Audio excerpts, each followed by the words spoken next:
Bonjour à tous, j'espère que vous allez bien. Bienvenue dans cette vidéo hors série mes tops de l'année 2021 en programme des joyaux, des coups de cœur, des satisfactions. J'ai préparé cette vidéo pendant plusieurs heures, j'espère que vous aurez plaisir à la visionner. Si c'est le cas, n'hésitez pas à mettre un pouce bleu et à la partager. Si vous êtes un habitué de la chaîne, vous savez que quand je suis passionné par quelque chose, je peux facilement m'y attarder longuement.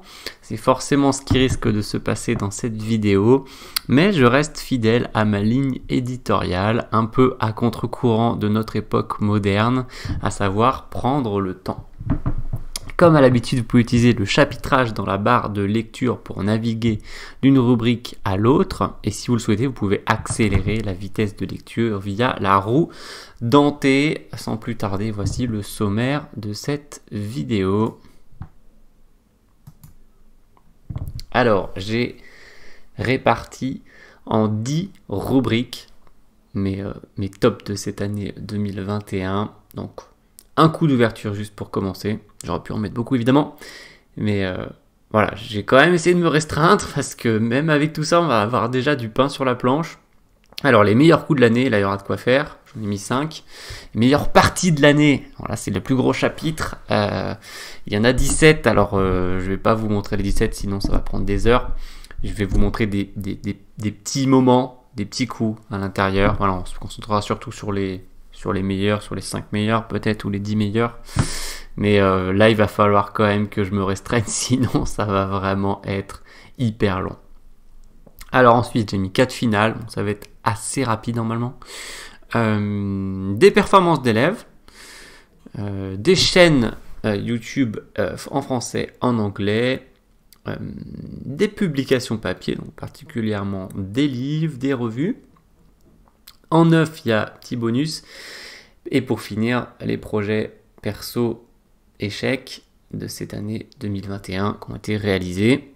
Et puis un petit peu ce qui arrive pour 2022. Et en bonus, vous aurez une belle photo. J'ai sélectionné 12 photos. Et même, je pense qu'il y a 2 qui sont en double, donc ça fait 14. Donc des belles photos entre chaque rubrique. Allez, on y va pour le coup d'ouverture. Et donc avant, vous avez droit déjà, vous êtes gâté à une belle photo. Voilà, photo ancienne, comme vous pouvez vous en douter. Donc j'ai sélectionné des photos que j'ai bien aimées, là, que j'ai pour la plupart découvertes cette année. Et certaines autres que j'avais déjà depuis longtemps même. Voilà. Donc ça, c'est la première. Alors nous, on se dirige maintenant vers un petit coup d'ouverture que j'ai sélectionné. Alors on va se mettre ici. Et on va mettre ceci. Voilà. Donc petit coup de cœur pour un coup qui arrive au deuxième coup de la partie. Alors c'est vrai qu'il y a eu assez spectaculaire au départage d'un tournoi en Espagne il n'y a pas longtemps. C'était E4, C5 et Dame G4. Bon, le coup de l'espace, le joueur qui a réussi à gagner la partie avec les blancs en plus. Mais moi j'ai sélectionné un coup donc, que j'avais vu sur la chaîne Lampion, dont je reparlerai un peu plus tard dans cette vidéo dans les chaînes en français. Donc c'est après D4, D5, Fou F4, quoi de plus normal que les blancs qui lancent un système de Londres, et le coup que j'ai vraiment aimé, même s'il n'est pas bon, mais ça n'empêche pas, c'est H5. Donc vous avez peut-être vu passer ce coup si vous êtes un auditeur de la chaîne Lampion. Le coup sort de nulle part, et en fait j'aime beaucoup parce que si les blancs jouent le coup normal du système de Londres, ils perdent un fou. C'est quand même assez dingue de perdre un fou en ayant juste fait ça avec les blancs, quoi. Et que les noirs, ils ont fait que un truc bizarre, c'est H5. En fait, on va coincer le fou en faisant E5. Et ce fou va se faire coincer classiquement par les 3 pions. Voilà, qu'on appelle des fois l'arche de Noé. Donc s'il prend du pion, il est immédiatement coincé. Et puis s'il prend du fou, on va faire pion d'abord. Et puis vous voyez qu'il va se faire coincer. Alors, c'est pas complètement gagnant pour les noirs parce qu'il y a fou E2, prise, fou échec qui déroque. mais c'est quand même un avantage pour les noirs ici. Alors, c'est pas du tout un coup que je vous recommande de jouer pour des parties sérieuses, hein.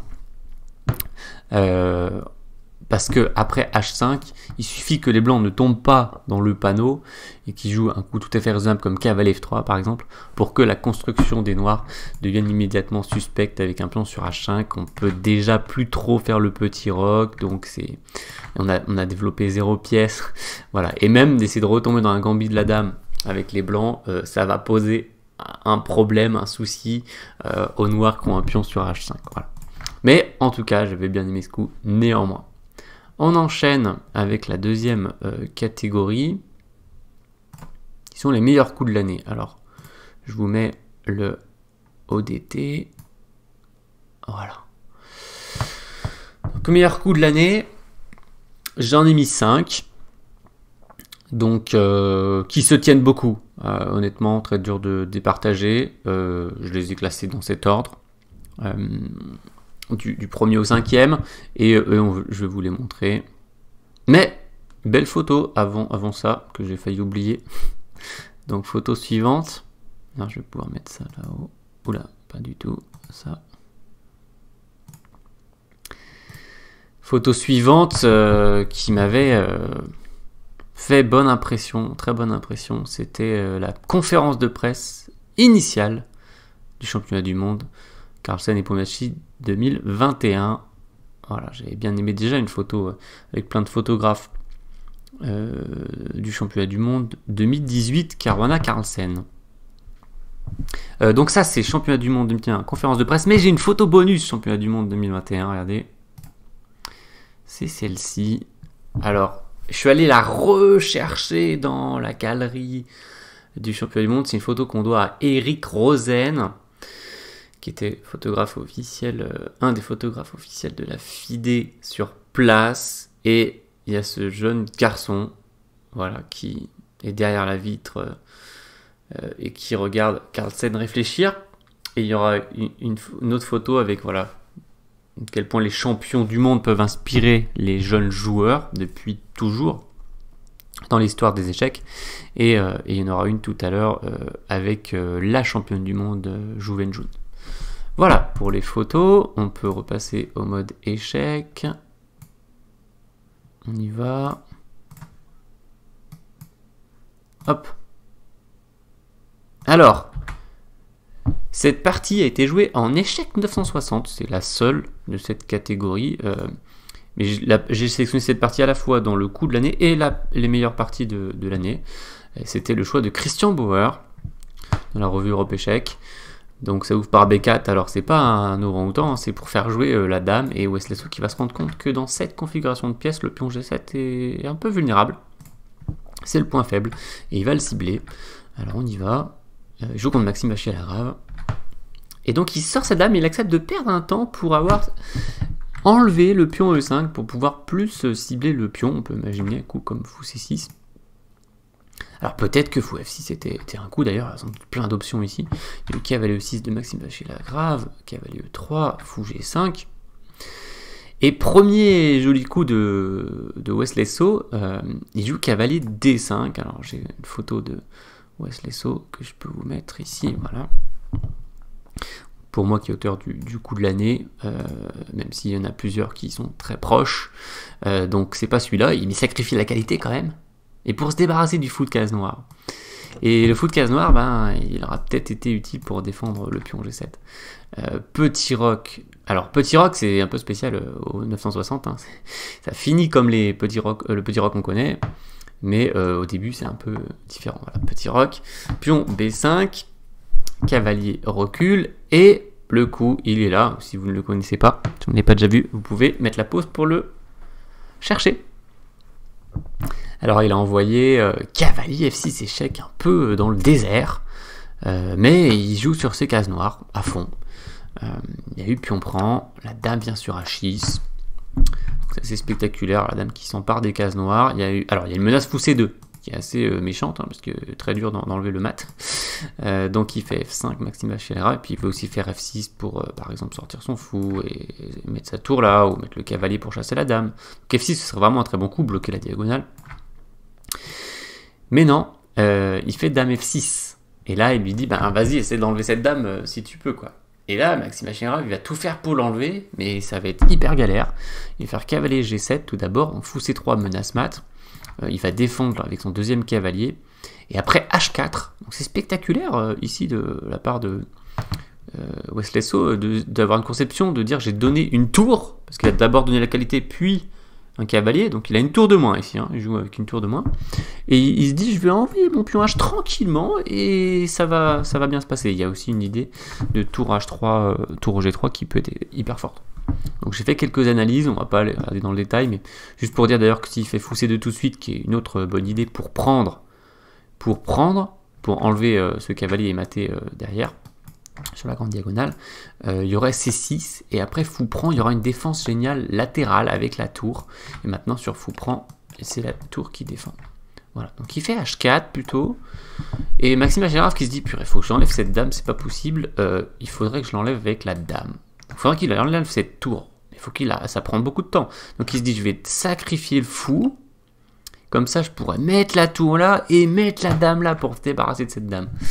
Wesley So, il s'en fiche du fou en B5, il dit je continue mon plan avec le pion, la tour qui vient en E8, H6, oui il pouvait aussi faire H6 pour essayer de bloquer, mais dans ce cas là c'était la tour qui allait passer sur G, et en cas F4 pour éviter la tour qui se fraye un chemin, et c'est gagnant pour les blancs. Donc il a mis sa tour sur E8, H6, dame D8, et là Wesley So aurait pu prendre le fou, qui était gagnant. Il a décidé de reprendre son matériel de retard, il a pris le cavalier, tac, il a pris en intermédiaire sur échec, les noirs ont pris, il a repris sa dame évidemment, et malgré fou prend C4, ici après cavalier C3, les blancs ils ont une pièce contre 3 pions, mais vraiment une meilleure position. Là la structure est ruinée, le fou est toujours très fort, il y a la paire de fous, la tour va s'activer, voilà, donc c'est une position avec un net avantage pour les blancs, qui restent encore à fructifier, hein, c'est pas évident, et il a gagné une quinzaine de coups plus tard, Wesley So. Voilà, donc superbe partie que j'ai également positionnée dans les meilleures parties de l'année. Deuxième coup que j'ai choisi, c'est un coup de Richard Rapporte. Alors Richard Rapporte, je vois que c'est un peu coupé, c'était un petit peu long là, l'entête. Je vais régler ça. Voilà, qui est mieux. Il faudra que je vérifie un peu l'affichage pour plus tard. Donc Richard Rapporte, je voulais vous montrer ce joueur très créatif, joueur hongrois, photo de Lennart Hotès. C'était au Grand Chess Tour à Paris, et très très fort joueur. Il est dans les 20 meilleurs du monde probablement, et il est encore assez jeune, et il a un beau style de jeu, il aime bien des ouvertures atypiques, il me fait un peu penser à Morozevich. Voilà, on peut dire aussi à Mamediarov. Et un joueur très agréable à suivre. Voilà pour Rapporte. Alors qu'est-ce qu'il a fait Rapporte dans cette partie contre Fabiano Caruana? C'était d'ailleurs dans ce tournoi du Grand Chess Tour Paris au mois de juin. Et il a joué un superbe coup avec les blancs. Position n'est pas évidente à juger. C'est le gaieté matériel pour l'instant. Vous pouvez chercher le coup qu'il a joué en mettant la pause. Il a envoyé pion D4. J'ai beaucoup aimé ce coup car le pion a attaqué 6 fois par des pièces noires. C'est-à-dire qu'il y a les deux pions, les deux tours, la dame, le cavalier, en gros quasiment toutes les pièces noires visent cette case, et le pion il se dit bah j'y vais quand même, il n'y a pas de problème. Donc une très très belle idée. D4, alors il pouvait faire aussi apparemment tour C7 avec l'idée fou C8. Selon l'ordinateur, ça a gagné aussi. Mais vraiment, alors une de ces idées, ce serait par exemple de prendre ce pion pour attaquer l'autre pion, mais il y a la dame qui protège. Donc une des idées, ça va être d'intercepter cette liaison entre la dame. Alors la dame qui ne peut pas prendre, sinon le cavalier est perdu. Le cavalier qui ne peut pas prendre, sinon la dame est perdue. Donc déjà, ni le cavalier ni la dame peuvent prendre. Donc ça va être soit la tour, soit un des deux pions. Il a pris du C dans la partie, et du coup, il aurait pu prendre sur E5. Il a préféré faire d'abord pion C5, et cette partie qui s'est finalement achevée par un match nul, alors même que Richard Rapporte était complètement gagnant, mais aussi à un moment, c'était une partie rapide, Caruana était gagnant pendant un coup, donc c'était tendu. À noter que si c'est la tour qui prend, ben ça intercepte également, et la dame de nouveau peut venir s'en prendre au pion C5 Et si c'était le pion E, eh bien, il peut envoyer son pion passer là. C'est un peu désagréable pour les noirs. Voilà pour ce coup D4. Très sympa. Troisième position pour un joueur que honnêtement, j'avais déjà dû sans doute voir son nom, mais je pouvais pas dire que je le connaissais. C'est Alexander Predke, un joueur russe. Et franchement, il est 2660. Il est impressionnant. Il est impressionnant. Il a fait un très bon tournoi au Grand Suisse. Je crois aussi qu'il a joué les interclubs européens. Bah oui, parce que cette partie en est issue. Donc il jouait ici contre Ahmad Ahmadzada 2460 Elo. Et on va aller tout de suite voir la séquence de jeu qui a conclu cette partie. C'est une séquence pas très longue mais assez riche. Donc on prend cette partie au 30e coup. Predke a les blancs et il joue cavalier C7, attaque la dame, mais aussi l'idée de faire une fourchette. Sinon c'est égalité, hein, vous avez vu, dame, tour, cavalier, 3 pions pour chaque joueur. La dame fait échec en intermédiaire, le roi se met sur H2 et les noirs enlèvent leur roi pour pas se prendre la fourchette. Ça se tient. Sauf que il y a tour prend et c'est cloué. Mais les noirs ils ont prévu le coup évidemment. Sur tour prend, ils ont prévu de contre-clouer et en plus ça fait une double attaque entre la tour et le cavalier. La tour qui elle-même est clouée à cause du roi sur H2. Donc là on se dit il a pas bien joué Predke, mais c'est pas du tout fini cette histoire. Il attaque la tour, donc là, si jamais les noirs prennent, bon, bah, il va échanger les dames, il va gagner la tour, il aura un cavalier de plus. Donc les noirs, en plus, il doit faire attention à ne pas se prendre dame prend pion, sinon il va avoir un cavalier de moins. Hein. Donc il joue tour là, il continue à protéger son pion. Là, il fait cavalier G5, donc il réattaque la tour. Et là, les noirs doivent faire un choix, ils se sont trompés, mais c'était difficile d'anticiper le coup, la réponse. Alors je sais pas combien ils avaient de temps à la pendule, mais comme on est au 35e coup, ils avaient peut-être plus trop de temps. Il a joué tour C7 qui paraissait franchement bien, parce que on se dit, il empêche l'échec de la dame, il continue à surveiller cette case, la dame protège ici, la tour est clouée, cavalier attaqué, tour attaqué, franchement on voit pas ce qui va se passer côté blanc. Et je vous invite à chercher le coup, pas très complexe, mais un peu dur à anticiper pour les noirs, le coup de Predke avec les blancs. Vous pouvez mettre la pause. Bien, j'imagine que vous avez découvert cet élégant dame C8 échec, sacrifice de dame. En fait, c'est paradoxal parce que les noirs ont fait exprès de mettre la tour là pour empêcher cet échec et ils se prennent cet échec et c'est ce qui les fait perdre. Il y a eu abandon de Ahmad Ahmadzada ici. S'il prend la dame, c'est la fourchette royale et les noirs peuvent prendre la tour, mais à la fin, les blancs prennent aussi la tour et ils ont un cavalier supplémentaire finalement. Donc sur échec, il y aurait aussi roi G7, mais on peut replacer un joli coup, dame prend et fourchette royale et on a encore un cavalier de plus. Donc dommage pour ce coup de tour C7, hein, tant mieux pour les spectateurs. Il pouvait prendre le cavalier et faire un troc de tours par exemple, ou de pièces, c'était à peu près égal.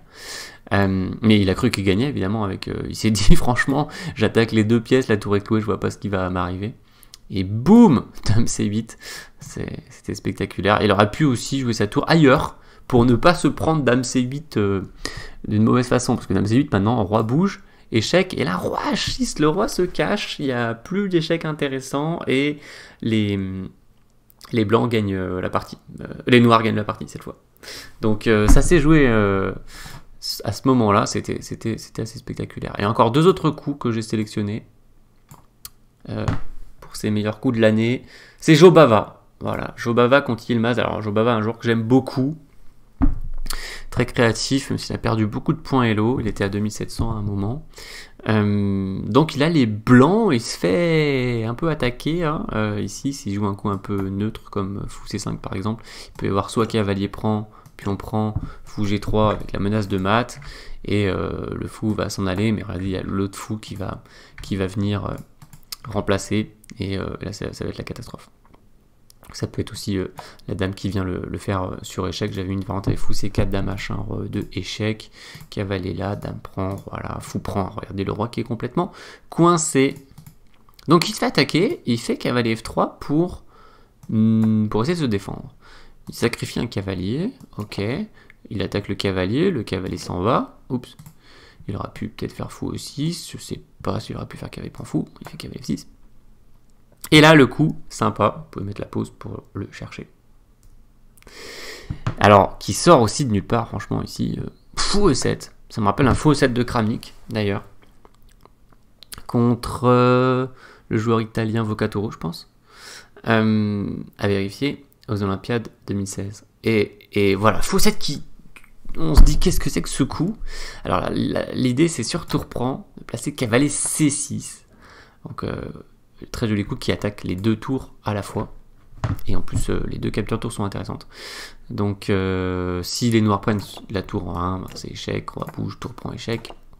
Roi prend, et on prend, et les blancs sont gagnants une qualité de plus, pas de problème. Sur cavalier C6, ce serait B prend, mais alors tour prend, attaque le fou, tour de reculer. Maintenant, c'est les blancs qui reprennent l'initiative, hein, pour faire un écho à mon conseil de la semaine sur l'initiative. Bon, il a fait fou E6, et après dame B4, tour C8, roi E2, il a caché son roi, dame G5, il a pris là-bas, dame G6. Faites le fou qui a coupé finalement l'action de la tour. Fou prend F6, cette fois il se débarrasse du cavalier, oui, parce qu'en plus le fou qui clouait le cavalier, c'est vrai que le cavalier qui aurait peut-être aimé faire des coups d'attaque pour menacer mat par exemple, est cloué sur la dame. Donc, très joli coup, fou E7 ici qui m'a bien plu, et Jobava qui était gagnant ici avec une pièce de plus quelques coups plus tard. Et le dernier coup que j'ai sélectionné, c'est une petite séquence qui était jouée à la Coupe du Monde. Mats Andersen contre Salinas. Ouais, ça rentre à peine dans l'entête. On se met au 18e coup. Il a joué A3 avec les blancs pour poser une question au fou. Et là, Pablo Salinas Herrera, 2514 Elo, il a envoyé cavalier prend F2. Bien vu. Donc le roi qui n'a pas trop intérêt à prendre parce qu'il va y avoir la dame qui va arriver. C'est la catastrophe. Le pion peut ouvrir pour le fou un moment. Donc il a pris en B4. Pardon. Il y a eu cavalier prend fou, échec, roi F1.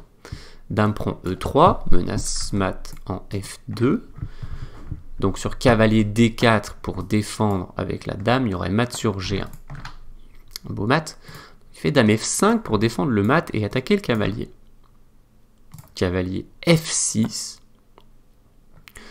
Donc d'ailleurs sur dame prend ici, j'ai pas regardé ce qui se passait et l'ordinateur m'indique que c'est dame F3, voilà, et cavalier G4 qui gagne la partie. C'est pas si évident de s'en rendre compte ici. Je suppose qu'on va refaire un échec si besoin et que ça va faire mal. N'oublions pas qu'on peut ouvrir à tout moment pour le fou et ça c'est embêtant. Donc il fait fou C1, il attaque la dame. Et là, la jolie séquence qui est déjà commencée depuis tout à l'heure, mais là, il va maintenant partir dans des sacrifices de dames. Il fait cavalier G4, donc il donne son cavalier, il donne sa dame. Bon, le cavalier qui n'est pas prenable puisqu'il y a mat. Et la dame qui n'est pas prenable non plus, puisqu'il y aurait un très très beau mat des deux cavaliers. Fourchette triple plus mat. Bon, les blancs, ils se disent, ok, je peux pas prendre la dame avec le fou, ben c'est pas grave, je vais l'attaquer une deuxième fois, comme ça, après, je pourrais la prendre. Et là, D4, il ouvre pour le fou et lui dit, bah, s'il te plaît, je t'en prie, tu peux prendre la dame. Le mat arrive de l'autre côté. Alors là, c'est aussi un superbe mat avec deux cavaliers et un fou. Donc on peut appeler ça mat de famille du mat de Le Gall ou du mat de Blackburn. Très sympa ce mat. Et c'est pas ce qu'il y a eu dans la partie parce que les blancs se sont rendus compte qu'il y avait mat en un coup tout de même. Et ils se sont dit, ok, pas de problème, je vais libérer une case pour le roi, comme ça je vois pas comment je vais me faire mater. Et là, le coup des noirs, vous pouvez le chercher, je vous invite à mettre la pause. Donc là, c'était un mat en deux coups, forcé, donc j'espère que vous avez réussi à la voir. C'est dame G1, échec, obligé de prendre. En fait, il dit, ah bon, tu veux pas prendre ma dame? Ben, vas-y, maintenant, tu vas faire comment pour ne pas la prendre? Cavalier prend, et il place finalement ce mat. Alors, c'est pas tout à fait le même que tout à l'heure, parce que maintenant, la tour qui joue un rôle important en contrôlant les deux cases de la colonne E. Le roi qui voulait s'enfuir ne peut plus, et donc un tableau de maths hyper rare et bizarre. ici est très beau, je trouve. Donc voilà qui conclut notre série sur les plus beaux coups de l'année 2021. Les 5 que j'ai sélectionnés. On enchaîne sur une belle photo. Voilà, c'est une classique. C'est Samuel Rzeczewski quand il avait 8 ans, en 1920. Une photo contre des adultes. J'aime bien le joueur qui est juste en dessous de l'échiquier mural et qui a sa main comme ça sur sa tête. C'est pas possible. Voilà, et puis il y a pas mal de spectateurs. Donc, vous pouvez en savoir plus en faisant des recherches sur voilà, Samuel Rzeczewski et les simultanés qu'il donnait quand il était petit. Alors, nous, on revient sur l'échiquier et on va basculer sur les plus belles parties de l'année. Voilà. Alors, je vous mets mon document. Hop. J'ai mis hyper dur de choisir. J'ai fait un top 10. Et j'ai sélectionné 7 parties que j'ai mis en accessite. Voilà. Donc, très dur de départager ces parties, franchement. Les 10 premières, très dur de les départager entre elles. Et même des parties de l'accessite sont géniales, en fait. Comme voilà, Van Forest, Grandelius, Caruana, Maxime Hachel, Ravo Candida. Mériterait le top 10 aussi, quoi. Mais il n'y a que 10 places dans le top 10. Donc, ici, bon, je vais essayer de pas passer trop de temps. Comme j'ai dit au départ, c'est ma rubrique la plus dangereuse. On va faire des flashs sur des moments, des parties. Voilà. Et puis, je vais montrer un peu vite. De toute façon, si vous voulez reprendre toutes ces parties tranquillement, je vais toutes les mettre dans une study lichess, donc dont le lien sera dans la description. Vous pourrez les revoir plus tranquillement. Pour le coup, comme je risque de faire des séquences de jeu un peu rapides, peut-être qu'au lieu d'utiliser la fonction accélérée de la vidéo YouTube, vous pouvez utiliser la fonction décélérée, mettant 0,75, ou peut-être que ça ralentira un peu l'enchaînement des coups. Voilà, trop de belles parties cette année, comme à peu près tous les ans d'ailleurs, mais je pense que c'était une bonne année, quand même vraiment une bonne année. En plus, il n'y avait plus trop de tournois l'année dernière, 2020, à cause du Covid, donc là il y en a eu quand même plus. Et dans toutes ces parties, il y a un petit peu, peut-être quelques parties d'internet, quand tu joues sur internet, mais il y a beaucoup de parties, enfin la plupart, quand tu joues en présentiel, et ça c'est cool. Allez, on y va. Donc je vais essayer de pas oublier d'enlever l'écran, et on va se mettre...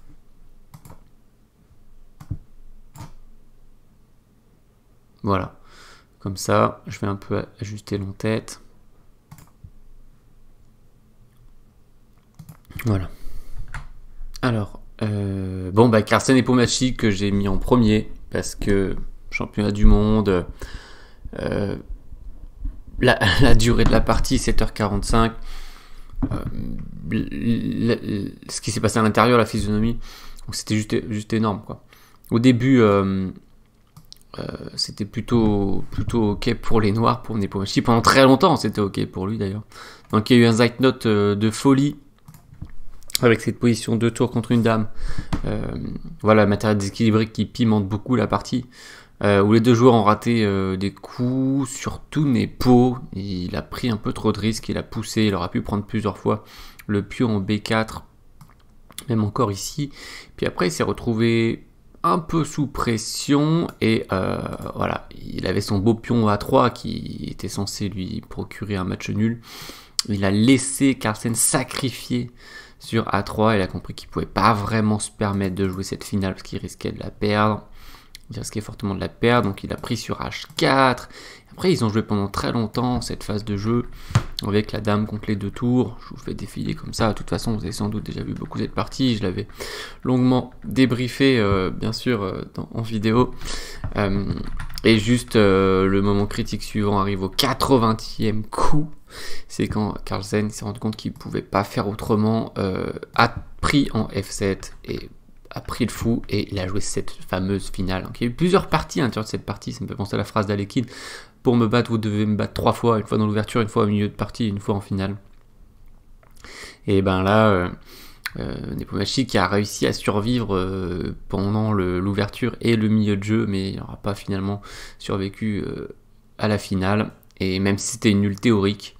Voilà, d'ailleurs, question très intéressante de savoir si les noirs devaient faire H4 ou s'ils avaient plus de chances de sauver la partie en gardant leur pion, a priori plutôt en gardant le pion, et au 130e coup vient finalement la dernière erreur de Nepomniachtchi, qu'on a fait très peu quand même dans cette partie. C'était une partie de qualité, c'est aussi pour ça que je trouve que ça mérite plus belle partie de l'année, et il devait laisser sa dame en bas pour clouer le cavalier notamment, quand le roi commence à monter, pour essayer de l'empêcher ce cavalier d'avancer, puisque à la fin, eh ben, il est arrivé en cavalier G7, un coup que j'ai sélectionné d'ailleurs dans les 4 finales de la 4e rubrique, et le roi qui va aller se cacher sur la case G8, superbe partie de 136 coups, donc épique, et qui restera dans l'histoire des échecs, actuellement la plus longue partie jamais jouée en championnat du monde, sur presque 1000 parties, c'est celle qui fait le plus de coups, 136 coups, 12 coups de plus que Korchnoi et Karpov. Alors, Aleksenko-Rager, qui était une partie fantastique jouée à la Coupe d'Europe des clubs, qui a été élu meilleure partie de l'année dans la revue Europe Échec du mois de novembre, et elle a été qualifiée d'immortelle par Vassil Ivanchuk. Donc ça vous place un peu le niveau de la partie. Ça a commencé d'entrée puisqu'il a envoyé H4 au 3e. Voilà, on l'a montré en entier quand même si ça défile vite. Il envoie H5, il envoie le pion. Et il met ce pion sur D6 qui va faire penser à un blocage d'ailleurs de la 3e partie que j'ai sélectionnée. 3e meilleure partie. Et il passe sa dame sur la colonne H. Colonne H qui s'ouvre. Et là, lui dit, vas-y, tu peux faire la fourchette si tu veux. Mais dans ce cas-là, il fou prend H5 et ça va faire mal. Donc il n'a pas fait cavalier C2 échec. Rager, en plus, c'est très, très solide, grand maître autrichien Marcus Rager avec les noirs. Il le fait finalement, parce qu'il n'est pas sûr ce qui va se passer ici. Effectivement, si la dame prend pour menacer mat, il y a juste dame G6. Et là, les noirs ont une bonne position. Et il fait F5 pour empêcher dame G6. Et c'est spectaculaire qu'il puisse se permettre de donner une tour comme ça et jouer un petit coup comme F5. Et les noirs n'ont pas résisté très longtemps ici. Donc s'il prend, malheureusement, le cavalier qui arrive, et là, le cavalier qui va faire échec, et combiné avec l'action sur la colonne H, ça va mener probablement à un mat rapide. Il a mis la tour sur 8 pour libérer une case et peut-être à un moment prendre le cavalier si besoin. Il y a eu dame prend. Il a tenté E prend F, il ne savait pas quoi faire en fait. S'il essaie de, par exemple, ramener le cavalier, il va avoir fou G5, dame D4, je vous ai mis quelques variantes ici. Ici, j'aime bien soit la technique du gardien, fou E7, pour menacer mat, on contrôle la case. Donc technique du gardien qui était en conseil de la semaine. Alors c'est complexe parce qu'il y a encore plein d'échecs, mais au bout d'un moment, les échecs vont s'arrêter. Et ce jour-là, il y aura un mat, voilà, plus ou moins imparable. Il devra faire ça, et hop, nouvelle dame qui arrive. Il nous rappellera d'ailleurs la partie suivante. Dame H7 échec, on peut le faire voilà aussi comme ça. Avec F6, j'aime beaucoup. On menace par exemple dame là, bon, on menace dame prend aussi. Et puis sur fou prend, on place l'échec, et puis on place le mat. Voilà. Donc il a pris sur F5 un peu pour ces raisons-là, sauf que le cavalier arrive. Il a mis sa dame sur D4, et le dernier coup c'est cavalier 2, abandon des noirs. Donc, admettons que la dame bouge, échec, voilà, tour G1. On menace tour prend, avec fou là derrière, ou dans l'autre sens, avec fou là d'abord, puis à mat en G8. Admettons tour 6 pour enlever ça, fou G5, et le mat est imparable en quelques coups. Ici, par exemple, pion pousse, et fou, ici. Voilà, fou G5 qui menace toujours cette idée de fou E7 qui est assez terrible. Donc il y a trop d'attaquants ici, hein, le pion compte aussi. 5 attaquants, ça fait un gros surnombre par rapport aux 5 défenseurs. Aux 3 défenseurs, pardon. Voilà, 5 contre 3. On peut dire que le pion, je veux bien le compter à moitié, mais quand même, il fait un super job. Et des fois, il se transforme en dame. Voilà, pour cette partie superbe de Kirill Aleksenko. Je pense que je l'ai... Voilà.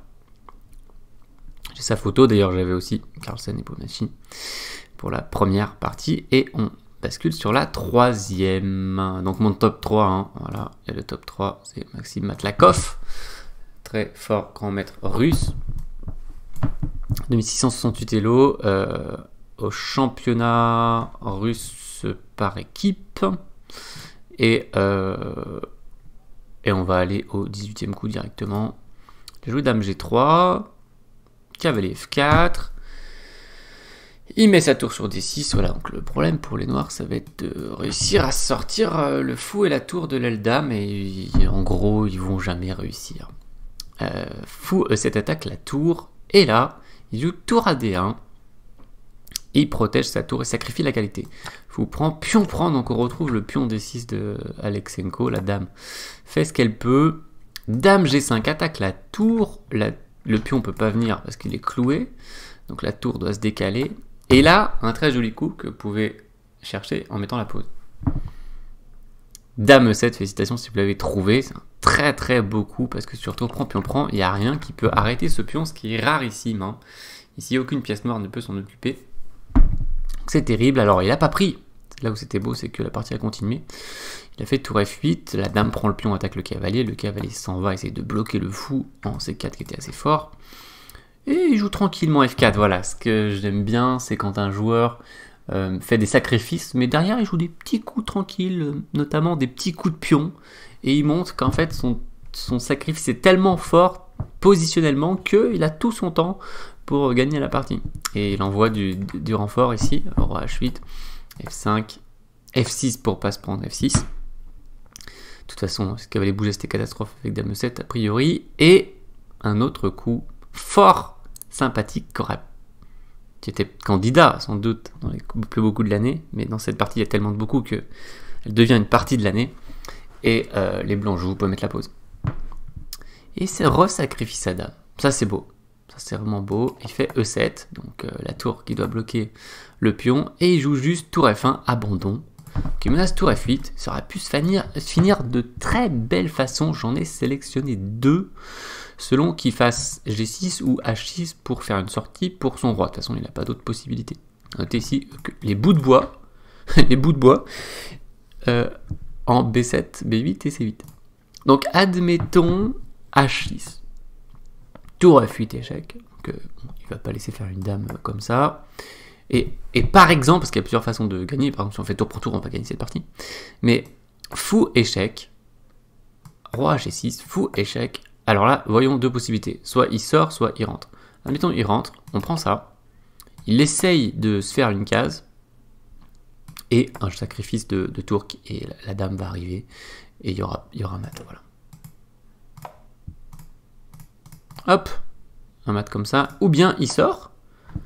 Fou prend échec au roi. Roi tente de s'échapper.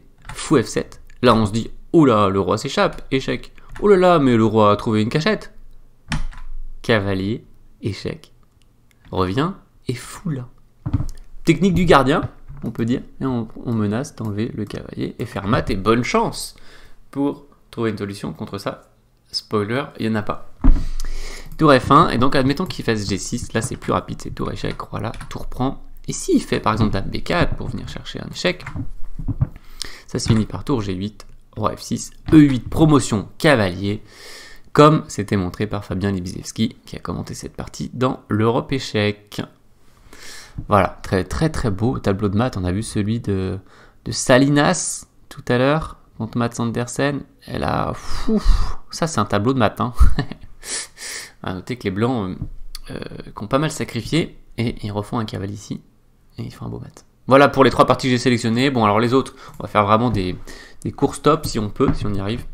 Donc, Firouzja rapporte. Ici, il aurait pu prendre en D6 tranquillement. Non, il joue D4. Puis on prend. Et là, il prend de la dame. Il se laisse fourchetter. Il perd une tour. Et derrière, il joue avec fou F4. Tour prend. Cavalier D5. Cavalier prend. Et on peut juste montrer cette position avec les pièces blanches et la tour qui se prépare elle aussi à venir à l'attaque, et il joue avec une qualité de moins, mais regardez l'activité qu'il déploie. Alors Richard rapporte qui est en face, hein, d'ailleurs, souvent aussi du côté des perdants des belles parties cette année, Donc on dit qu'il faut être 2 pour faire une belle partie. Alors, Richard Laporte qui a montré à la fois des victoires et des défaites dans les belles parties cette année, et la nulle contre Caruana de tout à l'heure. Voilà, donc belle partie de Alireza Firouzja, le nouveau numéro 2 mondial, 18 ans seulement. On a la chance qu'il joue sous les couleurs françaises et peut-être le futur challenger de Magnus Carlsen. En 5e, j'ai mis une partie que j'ai pas trouvée dans beaucoup de classements. C'est Stugirov Vitugov. J'avais vraiment kiffé la partie au Grand Suisse 2021. Dame H4. Roi F1. Donc l'astuce, c'est que sur Dame échec, le fou revient en défense. Et là, Vitugov, il a trouvé un coup qu'on aurait pu nominer comme candidat pour les coups de l'année. Vous mettre la pause si vous voulez trouver le coup des noirs. Il a envoyé tour C3. Franchement, c'est pas évident. On ne croit pas que la tour peut venir comme ça. Elle est doublement en prise, mais les blancs peuvent la prendre ni avec le fou ni avec la dame. S'ils prennent du fou, il y a échec et mat immédiatement, car le fou était occupé à venir sur G1. Et si il prend avec la dame, eh bien, la dame ne défend plus G2, donc il va y avoir mat en 2 coups.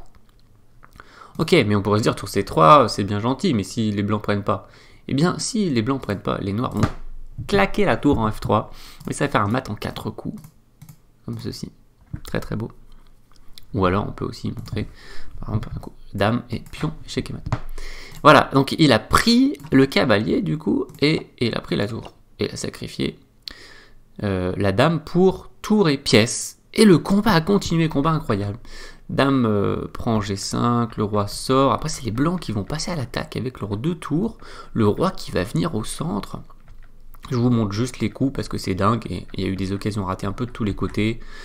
Il fait fou échec, F4, tour F7, fou D1. Ici sur l'ordinateur les noirs pouvaient gagner avec dame E6, il a fait roi H5, échec, voilà, il répète les coups. Il a refait échec, apparemment gagné avec roi F3. J'imagine un peu technique de gardien pour fermer la porte, menacer mat.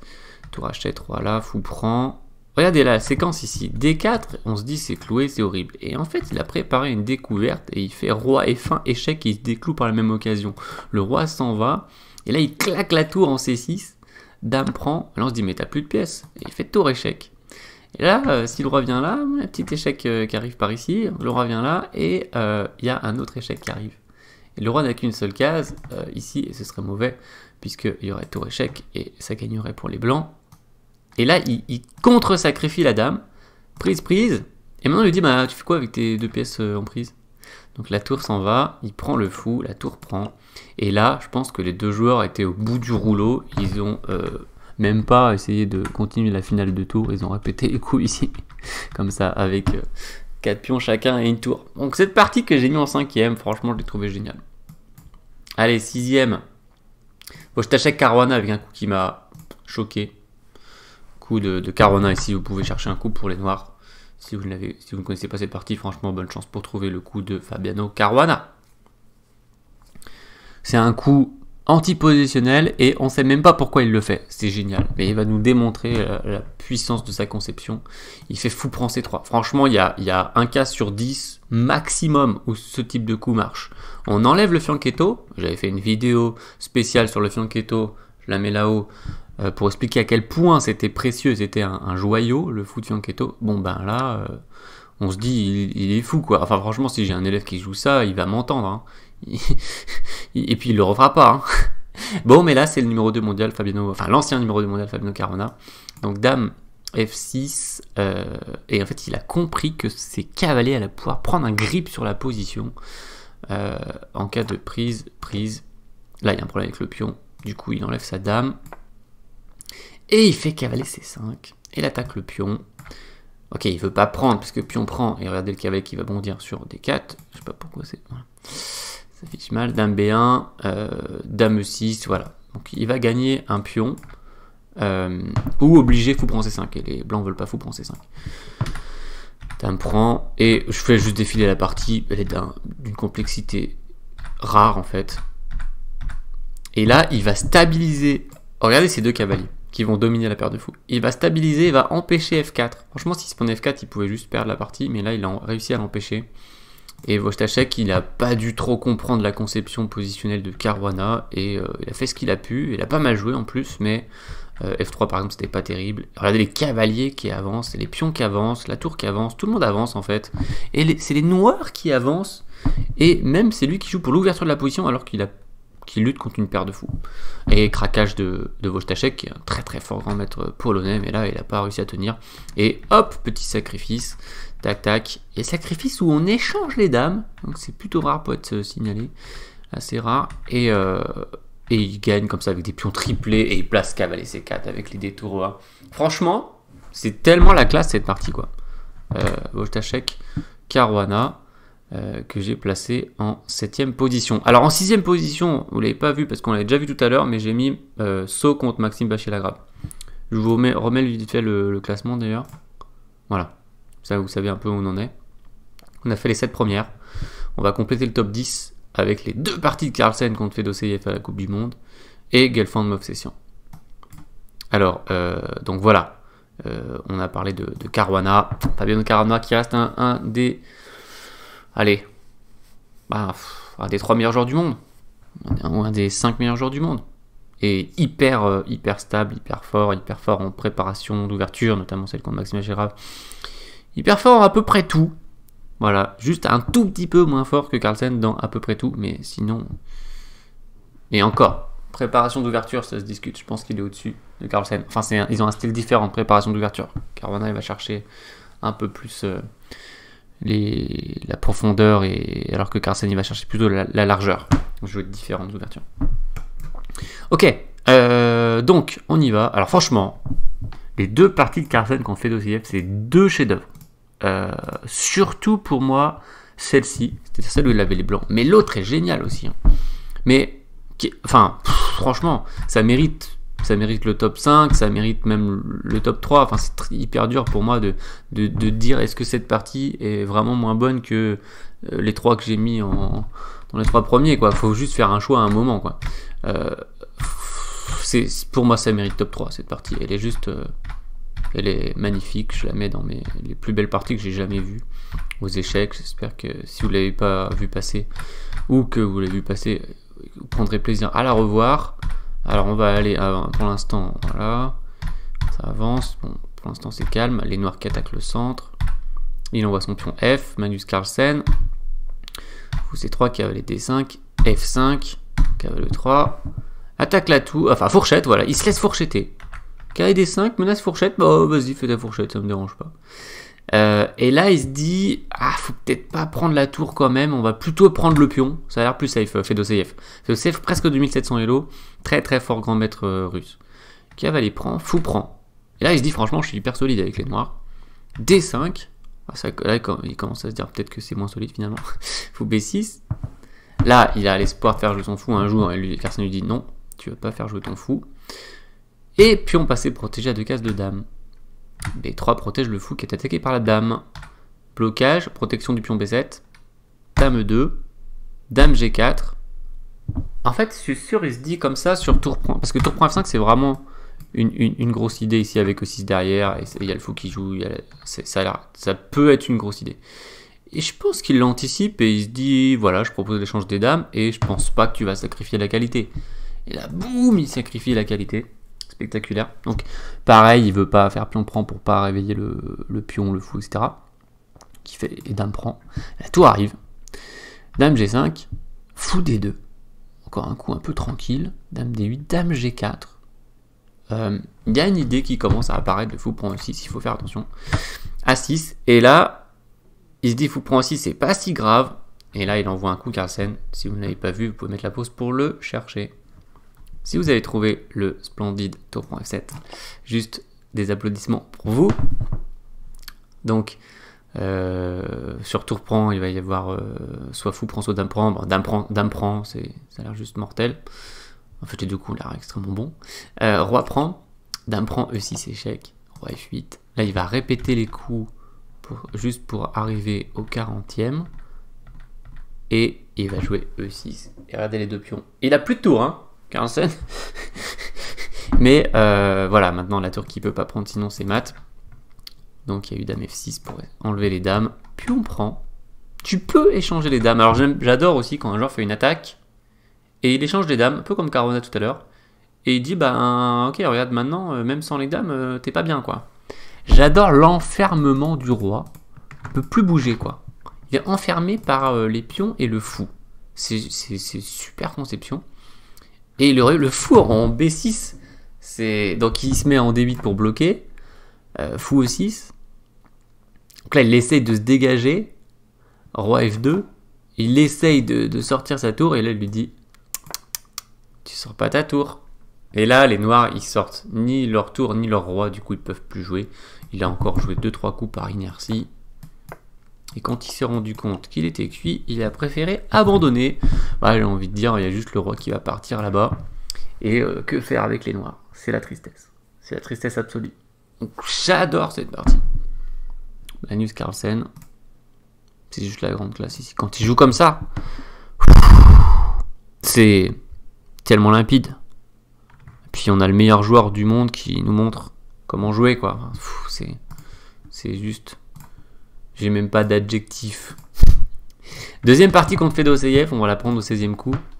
Il a envoyé F4, fou prend, fou D7, cavalier D1, et boum, sacrifice d'égalité pour les cases noires. Fou H6. Donne-moi la case F4. Hop, il met le fou dessus. La dame qui est punie en G2 ici. Et le problème maintenant, ça va être de sortir ça pour les blancs. Donc on dit toujours sortez vos pièces, et ben des fois même les grands maîtres ils se font coincer, mais en général c'est contre un autre très fort grand maître. Dame à 8. Il essaie de mettre son roi sur G2, s'il arrive à faire roi G2 et sortir sa dame et sa tour, ça va aller. Et là il lui dit non, tu fais pas roi G2, désolé, parce que t'as ton fou en prise. Il fait cavalier G2, attaque le fou pour essayer de se décoincer, échec, obligé de mettre le cavalier, dame B2, et là il lui fait un escalier. Ce qui d'habitude n'arrive pas dans les vraies parties. Hein. Cavalier G2, échec, tac, dame là. Cavalier, ah ok, j'imagine que cavalier G2 ça passe plus trop maintenant. Il fait dame G2, roi G7, tour G1, attaque, non attaque rien, roi F8, dame H1, dame est punie au coin, E6, il joue tranquille, il peut faire ce qu'il veut. Alors voilà, Fedoseyev qui lui dit bah allez, s'il te plaît, prends au moins la qualité pour que je puisse sortir quoi. Et tu dis non, pas du tout. Jamais je vais prendre cette qualité, tu rêves. Donc il enlève et il prépare l'arrivée. Voilà, bon ça y est, cette fois il lui dit ok ça y est, je prends ta qualité, pourquoi? Parce que j'ai vu que ça gagne la partie. Donc sur dame H4 par exemple, dame C1, et on lui dit vas-y joue un coup maintenant. Sur dame là il y a fou échec qui gagne le cavalier, tu peux pas sortir ta dame. Tu rentres avec ta dame et place cavalier là, qui attaque le cavalier, et sur fou prend, on gagne le cavalier et on gagne la partie. Voilà la domination. Et pour compléter ce top 10, c'est Boris Gelfand, un joueur que j'aime beaucoup. Et il a fait une super partie au Grand Suisse contre Sergei Movsesian. Franchement, ça mérite top 10. Vous allez rapidement pas comprendre ce qui va se passer. Les deux cavaliers sont attaqués, ok. Il prend le premier, il reprend en échange, il prend le pion, il pourrait reprendre. Non, il prend l'autre côté, l'autre fait une dame, lui aussi il fait une dame. 2 dames pour chaque joueur. C'est juste hyper rare. Échec, il couvre, C3, attaque le cavalier, et là il peut pas trop bouger le cavalier parce qu'il y a C2 échec qui arrive, qui fait très mal. C'est marrant parce qu'il peut faire une fourchette de dames, je sais pas si vous avez déjà vu une fourchette de dames avec un cavalier, mais bon il se prendrait C2 échec derrière. Donc il fait petit roc, il sacrifie le cavalier, échange une paire de dames, c'est rare de dire ça mais comme il y a deux dames, une paire de dames, il y a 2 paires de dames, parce qu'il y en a 4 au total, donc dame prend H7, et là encore, il lui dit bon, t'as rien sorti, tu vas mettre du temps pour sortir. Moi, je vais envoyer mon pion H à promotion pour refaire une dame sur la même case H8. Et il fait H4. Tour A7, H5. Tour A6, tour F3, tour D7, H6. Le pion qui va vite quand même. Hein. Tour prend, fou H5, menace sur F7, il protège. Dame G8, laisse passer le pion. Allez, fou D3 pour essayer d'empêcher. Fou G5. Fou G6, tour E1, voilà, il enlève sa tour, et là il commence à avoir des idées qui arrivent de tour prend, ou de fou prend, et de toute façon le pion qui reste de partir, donc fou prend H5, H7, voilà, il a préféré laisser les blancs, alors il attaque la tour, hein, donc il envoie la tour sur E6, il fait 2 échecs pour se rapprocher du contrôle de temps, technique soviétique, et il fait sa deuxième dame. Donc il a de nouveau 2 dames. Par contre, il doit quand même lutter contre pas mal de pièces. Mais 2 dames, c'est très fort, et il a gagné. Après, fou prend E7 en 37 coups, cette partie contre Movsesian. J'ai beaucoup aimé. Allez, les 7 parties accessites rapidement. Donc, Van Forest Grandelius, voilà. Il avait déjà envoyé un beau coup en début de partie avec une préparation, puis là, il a envoyé cavalier B5. Pour 2 pions passés liés, les noirs qui redonnent. Et il place... Voilà, le fou qui attaque la tour dans le coin, mais il joue fou A5 et fou C7. La domination des fous. La tour est coincée sur A7, c'est complètement gagnant. Et il a un peu peiné dans la conversion, mais quand même, c'était surtout une belle fin, en fait. Juste qu'il a laissé un peu de jeu, voilà, il laisse son adversaire venir faire des échecs et faire des menaces. Donc est-ce qu'il a tout contrôlé? Pas sûr. Par contre ici, il a monté son roi, le roi qui peut aller sur H6 hein, pour faire une short, et finit par dame prend comme ça, avec le roi sur H6 et la menace sur G7, c'est très beau. Jordan Van Forest, très... Bah, une belle année pour lui, notamment avec le Viskenze et les 2700 Hello. Alors, Giri Carlsen, c'est une partie superbe d'inspiration. C'est une Rossolimo. Et qu'est-ce qu'il fait? Il va donner sa dame pour 3 pièces. Ici, Magnus Carlsen, c'est pas prenable parce que c'est cloué. D'ailleurs, imprécision de Giri ici, qui a des 2 KV des 6. Et il joue avec 3 pièces pour la dame. La partie est modèle, on peut dire, à partir de là. Voilà, je vous mets ici, qu'il y a Giri qui envoie ses pions, mais il va sacrifier le pion, Carlsen, et il va activer sa tour par le côté. Il va lui proposer de prendre sur F5. Et ici, on se dit, c'est pas possible, les blancs vont entrer. Et il joue juste fou C8, et il lui dit, bah je contrôle tout, en fait. Et il se regroupe, je vais vous montrer la suite, échange de tours, E5. Voilà, pour sortir le fou. Il prend, donc il a toujours 3 pièces contre une dame, il a 3 pièces et un pion maintenant, et il va finir par dévorer le pion G5, et voilà le diagramme que je voulais vous montrer. Ça me rappelle sa partie qu'on est pour Nachi, la 6ème, il a un bloc de pièces, quoi. Il joue en bloc, c'est une nouvelle technique de jeu, quoi. Il colle ses pièces et il avance sur son adversaire. Voilà, et il a gagné 15 coups plus tard, 13 coups plus tard. Donc dans les accessites, il y a ce fameux coup de Fabiano Caruana qui est préparé dans le pion empoisonné de la 6ème Najdorf, le sacrifice du fou sur C4 contre Maxime Haché-Lagrave pour placer fou D6 et en cas de fou prend fou, la fourchette royale. Mais en cas de autre chose que fou prend fou, par contre là personne ne sait trop ce qui se passe.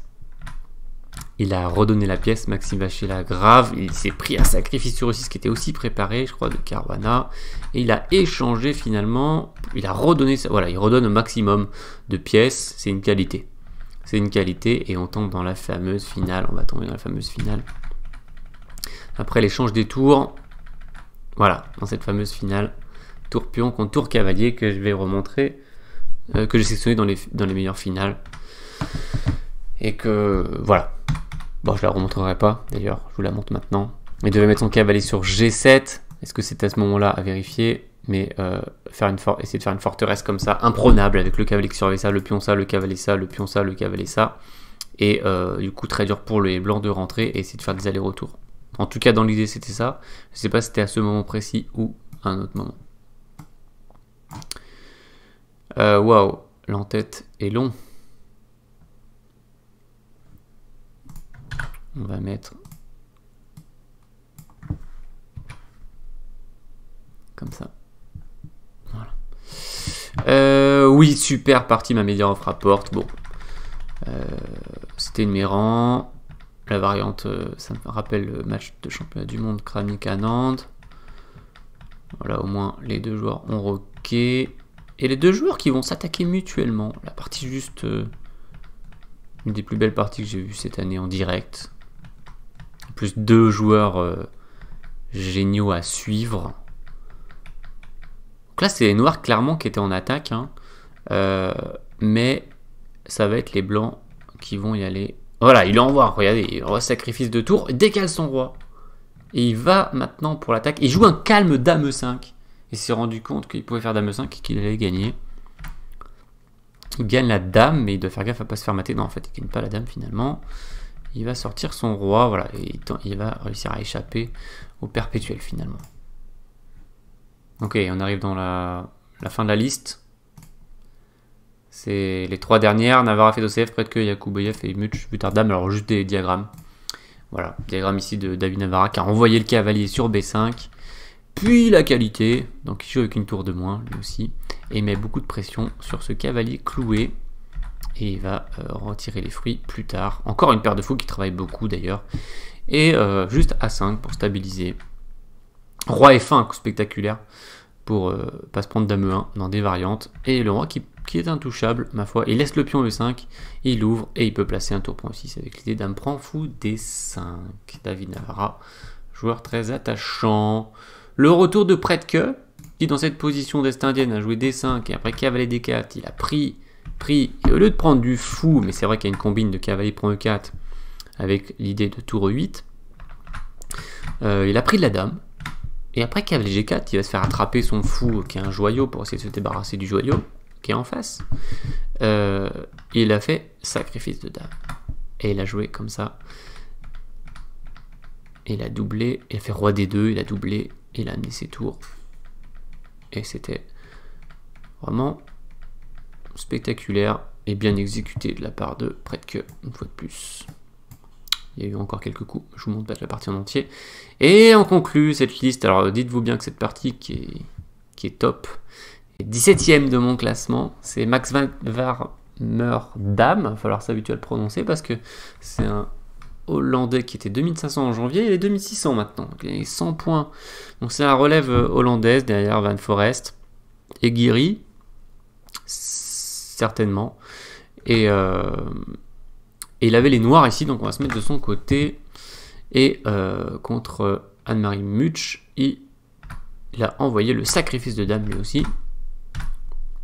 Pour, alors là, pour seulement, là c'est pour une tour et une pièce pour l'instant, et vous allez voir qu'après il va envoyer encore ici, pour pas perdre son pion, il va sacrifier la qualité.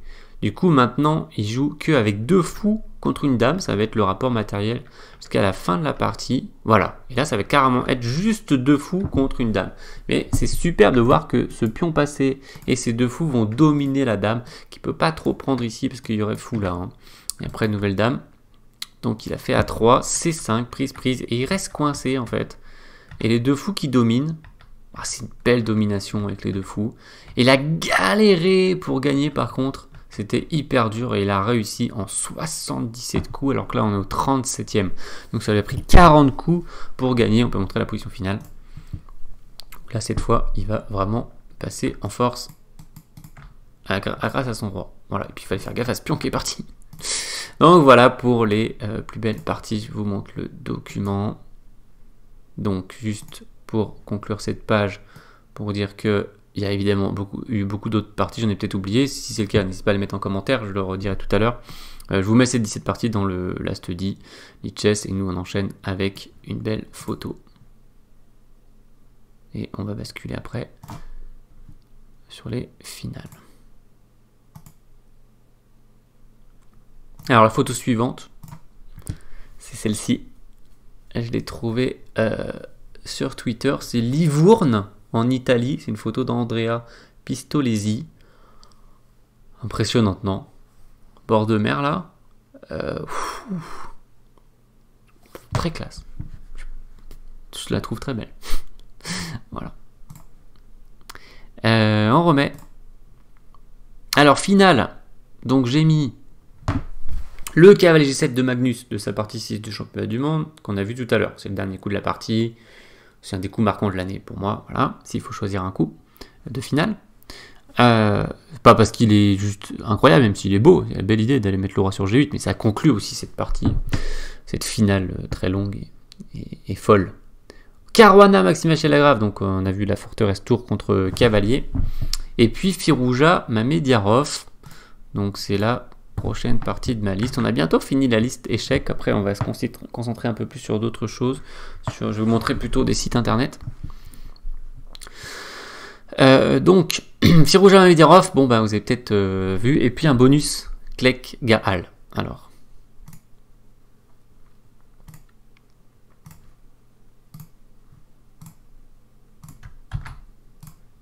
Voilà. Cette finale qu'on aurait pu penser nulle, qui est nulle théorique d'ailleurs. Mais Firouzja qui arrive à gagner ça en 5 coups contre Mamedov, ça c'est quelque chose. Échec qui oblige le roi à point de direction. Roi E5, roi F1 pour passer le roi de l'autre côté. Et le roi noir est coupé. Ici, c'est embêtant. Et il s'est trompé, Mamedov, ici, malgré une bonne réflexion. Il a fait un roi D4 et il a raté le seul coup qui sauvait la partie pour découper le roi. Un coup qui avait été trouvé par Semyon Alapin en 1908 contre Teichmann. Et il a réussi à faire nul. Voilà pour cette... en plus, c'était la dernière ronde France-Azerbaïdjan du championnat d'Europe par équipe avec la victoire de Firouzja qui apporte la victoire à l'équipe de France qui finit vice-championne d'Europe. Donc, même du point de vue du contexte, c'était superbe. Et puis, Firouzja qui avec cette partie a passé les 2800. Donc, partie importante sur plusieurs points, plusieurs plans. Alors, on enchaîne avec cette partie qui a duré la bagatelle de 111 coups. On va la prendre au 60e. 60e, les noirs qui sacrifient leur fou sur le dernier pion. Et donc, on a la finale 2 cavaliers contre un pion, qui est une finale géniale du jeu d'échecs et hyper dur. Donc, j'ai fait un thread sur Twitter pour expliquer cette finale, etc. Donc, je vais vous montrer... Au 61e coup, je vais d'abord vous montrer voilà, les coups en fait. Donc c'est la poursuite du roi ici. Et puis dès qu'on libère le pion noir, le pion il peut avancer, avancer, avancer. Puisque si c'est juste 2 cavaliers contre un roi, c'est un match nul facile. Mais l'astuce c'est de laisser le pion à l'adversaire pour que ça fasse pas un pat quand on va le coincer à un moment. C'est exactement ce qui va se passer. Ici on est au 105e coup. Regardez, elle a trouvé la manœuvre pour coincer le roi. Elle le pousse sur le bord, elle le met carrément dans le coin. Et elle est, après cavalier E5, à un coup du mat. C'est imparable. Coup forcé des noirs, G4 et mat au prochain. Mais son adversaire Zoka Gaal appelle l'arbitre pour réclamer la règle des 50 coups. Car ça fait précisément le 100e déplacement. Donc 50 coups, c'est 100 déplacements aux échecs. Un déplacement noir, un déplacement blanc à chaque coup. Et là, eh bien, c'était le dernier déplacement blanc des 100 coups de la règle des 50 coups. Donc on rappelle que la règle des 50 coups, c'est 50 coups aux échecs sans capture et sans déplacement d'un petit pion. Et là, ça veut dire que si le pion avait joué, ça aurait remis à zéro la règle des 50 coups. Et bien sûr, il y aurait eu mat au coup suivant. Mais elle a obtenu le match nul. En réclamant la règle des 50 coups. C'est un des trucs les plus spectaculaires que j'ai vu, hein. Même pas que l'année 2021, hein, juste depuis que je joue aux échecs. J'ai déjà vu des sauvetages miraculeux comme ça, mais là c'est le coup, à un coup de la remise à zéro des 50 coups et du mat, quoi. C'est, enfin, un demi-coup de la remise à zéro. Bon, ça joue. Enfin, là, on peut pas faire plus précis, quoi. Voilà. Alors maintenant, je vais vous montrer justement. Déjà enfin oui, je voulais vous montrer. Tac. Donc le navigateur. Alors la photo pour l'instant, on va l'enlever et on va mettre le navigateur. Ah voilà, j'avais mis ça, mais on peut se mettre maintenant ici. Vous voyez, je pense. Voilà. Donc. J'avais fait un petit thread sur cette joueuse Anna-Marie Klek qui, le 18 décembre, non, c'est 18 novembre. Je me disais, c'était il n'y a pas longtemps. Non, c'était, elle jouait avec l'Allemagne contre la Hongrie. Donc c'est une joueuse 2343 Elo. Au 61e coup, voilà, elle est arrivée là. C'était déjà après à peu près 5 heures de jeu et elles avaient 2 minutes, 1 minute. Et donc elle a réussi 45 minutes plus tard à atteindre cette position et malheureusement match nul. Voilà. Donc j'ai mis, voilà, vous pouvez voir sur mon Twitter Chess Teaching des détails, des références, des liens, des parties, voilà. Des références de Maxime Lagrave qui avait sauvé une partie comme ça en 2008 à l'Aéroflotte en réclamant la règle des 50 coups. Voilà pour ce petit thread. Alors, nous, on en est au final et on enchaîne avec une belle photo. Alors, visionneuse. Tac. Voilà, Bobby Fischer, à gauche, âgé de 15 ans, en 1958, contre Tigran Petrosyan. Il faisait des blitz je pense à Moscou. Je pense que c'était une invitation, si je ne me trompe pas. Les soviétiques avaient invité Fischer, un peu aussi pour essayer d'en savoir plus sur lui. Et Fischer, qui était bien sûr très content de pouvoir faire des blitz avec des joueurs qui deviendront ou qui ont été champions du monde. Là, en l'occurrence, qui deviendra champion du monde, Petrosyan, quelques années plus tard. Voilà pour cette belle photo. Et nous, on revient à notre liste et on arrive aux performances d'élèves. Alors, donc, la perf de l'année parmi mes élèves, elle est assez largement devant les autres, puisque c'est Hugo, 11 ans, classé 1574 Elo, qui a battu le légendaire maître international Kamran Shirazi de 1316 Elo. Donc il y a 740 points d'écart, 742 points. Donc là, c'est pas évident de faire plus d'écart pour une perf. Donc de grandes félicitations à lui. Et en plus, il a confirmé dans le tournoi, puisqu'il a ensuite battu un 1900, il a battu un 1800, il a fait 2 nuls aussi contre des joueurs mieux classés que lui. Donc au total, il a gagné dans les 120 points dans le tournoi. Donc bravo à lui, c'est mérité. Ça récompense son travail, surtout son travail depuis plusieurs années. J'ai commencé à travailler avec lui il y a 3 ans. Il est au club de Saint-Mandé, qui est un club formateur aussi qui fait du bon job. Et donc voilà, je salue Hugo pour ce tournoi de Rouen. Sinon en deuxième, j'ai mis des barres Elo franchis. Donc c'est Louis, un de mes élèves qui a 13 ans, donc il a 2 ans de plus. Il a franchi la barre des 2000 Elo, qui est une barre toujours symbolique. Avant, on pouvait devenir feed qu'en passant les 2000 Elo. Et même encore avant, on pouvait devenir feed qu'en passant les 2200 Elo. Donc il est numéro 3 français actuellement de son année de naissance. Et en troisième, j'ai mis une partie nulle de Anna. Voilà, c'est l'occasion de parler un peu des échecs féminins, des joueuses d'échecs. On reparlera dans une photo tout à l'heure d'ailleurs. On a vu dans la dernière partie, à 17, c'était Anne-Marie Mutsch qui jouait avec les blancs. Et elle était classée 1298 et elle a fait match nul contre un joueur classé 1904 Elo, donc 600 points d'écart. Match nul, c'est pas mal quand même. Et en bonus, mon ancien élève Phileas, que je salue, champion de France moins de 18 ans cette année d'ailleurs. Donc des félicitations encore à lui pour ce titre. Et il a manqué la norme de mettre seulement de 1 demi-point au tournoi de Vendeuvre, mais il a quand même gagné beaucoup de points et il repasse les 2300 Elo. Donc ça sera pour une prochaine fois sa première norme, et puis eh bien j'espère que les deux autres suivront et le titre avec les 2400 Elo. Voilà, c'est tout ce que je peux lui souhaiter. Et je cite un dernier ancien élève, c'est Alexandre, qui a 14 ans, donc un an de plus que Louis, qui lui aussi a passé cette année la barre des 2000 Elo pendant l'année. Donc c'est toujours cette barre symbolique. Voilà, j'en oublie peut-être d'autres. Et puis j'ai des élèves en devenir dont vous entendrez sûrement parler. D'ailleurs, il y a encore des tournois pour l'année 2021. Techniquement parlant, il y aura peut-être encore des belles perfs dans les derniers tournois de l'année. Là, il y a pas mal de tournois qui commencent le 26 décembre. Allez, une belle photo. On retourne. Oups, alors là, c'était une fausse manip. Je voulais retourner. J'ai besoin de retourner nulle part. On se met ici. Hop. Voilà, bah ça tombe bien. Parce que je parlais des échecs féminins. Et donc à gauche, Jouvenjoun, la championne du monde. actuelle.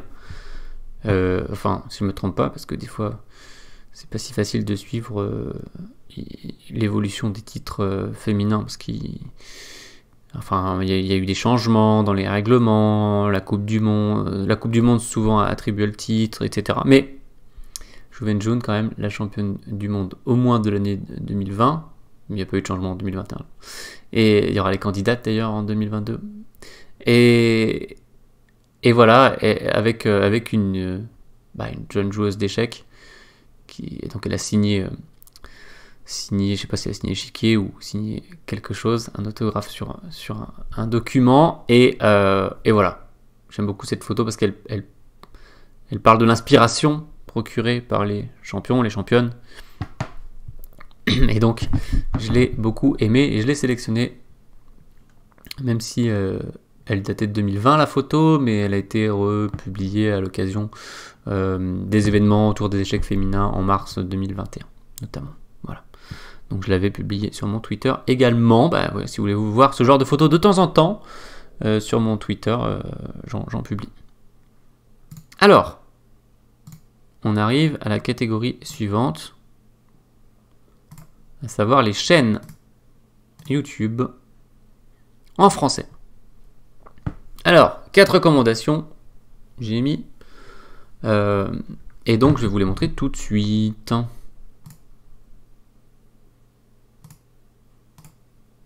Donc ça, ok. Ah oui, là, on avait le parcours de Hugo. Voilà, l'occasion de le montrer. Parcours dont j'ai parlé tout à l'heure. Et maintenant, on y va pour les chaînes YouTube. Alors la chaîne de Marc, mon collègue Marc Hennen, avec qui j'ai beaucoup travaillé, qui sort beaucoup de livres, vous en avez en haut. Il y en a un nouveau qui vient d'arriver sur les maths, et il a beaucoup de séries vidéo différentes. Il a des parties pédagogiques qui sont très appréciées, ses explications sont toujours très claires, donc n'hésitez pas à aller voir sa chaîne. Julien Song, qui est arrivé il n'y a pas longtemps au niveau des chaînes d'échecs, qui fait aussi des vidéos assez claires avec des miniatures sympas, et qui publie beaucoup de vidéos, donc n'hésitez pas à aller voir, c'est de la bonne qualité. Julien Song qui est maître international, comme vous voyez en haut. En troisième, j'ai mis Lampion, qui fait du super job, qui s'était fixé l'objectif d'atteindre 2021 dans l'année 2021. Il a réussi à l'atteindre, il est même allé à 2100, si je ne m'abuse. Et donc pas mal, alors c'est en gros une vidéo par semaine, où il fait un point sur sa progression, etc. Et il vous donne des astuces aussi, il vous partage des méthodes d'entraînement, etc. Il y a une communauté qui s'appelle la Team Pion Jaune, qui est dynamique et qui envoie de la bonne énergie. Donc voilà, je vous conseille cette chaîne. Et pour conclure, je vous conseille la chaîne de Joachim Mouhamad, qui aussi est arrivé il n'y a pas longtemps sur YouTube et qui met beaucoup d'énergie sur sa chaîne, et vous avez pas mal de contenu et il explique bien, donc voilà, vous pouvez aussi aller découvrir si jamais vous ne la connaissez pas. Et en bonus, j'ai mis une chaîne, j'ai fait un clin d'œil en bonus. Alors oui, les 4 chaînes que je viens de citer, donc Marc, Julien, Lampion, Joachim, je parle souvent d'eux en bien. J'espère qu'ils parlent de ma chaîne de temps en temps, eux aussi. Donc en bonus, j'ai parlé de Dicomaniac, la chaîne Dicomaniac, que vous retrouvez principalement sur Twitch, aussi sur YouTube, mais surtout sur Twitch. Et c'est 529 jours de stream consécutifs, et je pense que quasiment à chaque fois il y avait des échecs, ils streament des échecs tous les jours, voilà, et donc ça fait bientôt 2 ans sans discontinuer, avec des streams tous les jours. Et en ce moment d'ailleurs il fait un marathon dans cette période de Noël, donc je crois de 24 heures à vérifier, 24 heures de stream. Voilà, donc je le salue au passage. Et puis vous avez d'autres recommandations de chaînes dans l'onglet chaîne de l'accueil de ma chaîne YouTube. Vous allez à l'accueil, vous avez des petits onglets, vous avez notamment un onglet playlist et un onglet chaîne où je conseille des chaînes, voilà, des chaînes supplémentaires. Allez, on repart sur la photo. Vous avez la chance, là les rubriques sont courtes, donc vous enchaînez les photos. Voilà, une photo de 1935 qui était prise par le journaliste Ignatovitch.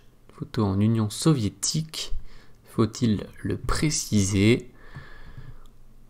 On voit quasiment aucun visage, on voit que les têtes. Et je trouve que ça dégage quelque chose, cette photo. Voilà. On poursuit avec les chaînes en anglais. Pour ceux qui parlent un peu anglais ou même qui baragouinent un peu l'anglais. Donc j'en ai mis 4 qui sont 4 must. Et j'ai mis un bonus. Tac. Tac. Tac. Tac. Donc Chess Mood.